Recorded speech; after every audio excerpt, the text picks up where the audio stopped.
You spoke about audit rotation. So we've had audit rotation for a few years now. It's been spoken about for many years earlier. And now, of course, RBI has mandated joint audit in the case of NBFCs, etc.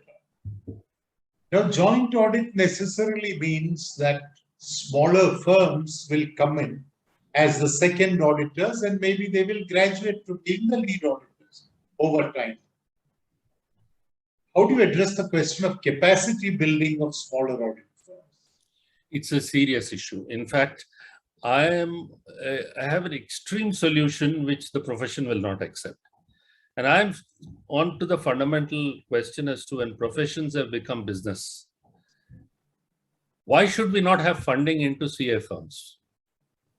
Why should CA firms be only partnerships or limited liability partnerships where a partner's ability to infuse capital is restricted by the growth of the firm and his own earnings, etc.? Why not we have funds in so a firm can then acquire talent? Today, even if a small firm wants to become big overnight, it is not by getting a big audit. It cannot service that audit.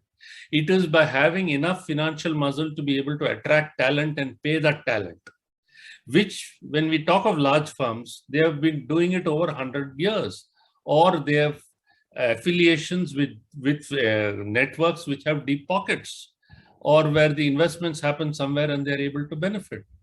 So the problem with these solutions which are being done is the remedy for the disease is different from the disease itself, meaning you are trying to address the issue of concentration or you're trying to address the issue of capacity. This is not the way that you're not addressing the issue of quality there. But if you have to address the issue of quality, the mechanisms have to be different.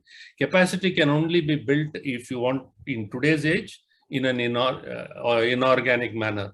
Organic growth, it is not possible. On the contrary, what has happened, like it happened in the insurance industry, which will happen in the financial services sector too. In the insurance industry, when the laws were introduced insofar as audit, it was said you will do one non-life and one life. And that too joint. So effectively, you're doing half life and half non-life as an audit. How will you build capacity? Why will anybody, and in a sector which is highly regulated and with a lot of laws, why would anybody invest in training its people when you can do half life and half non-life and also with rotation? So that's the same thing which is, and now when the laws were being revised, I was part of that committee, we decided to add half health also. So a little bit of relief, but that's not going to, you will never have firms which specialize in audit of insurance industry.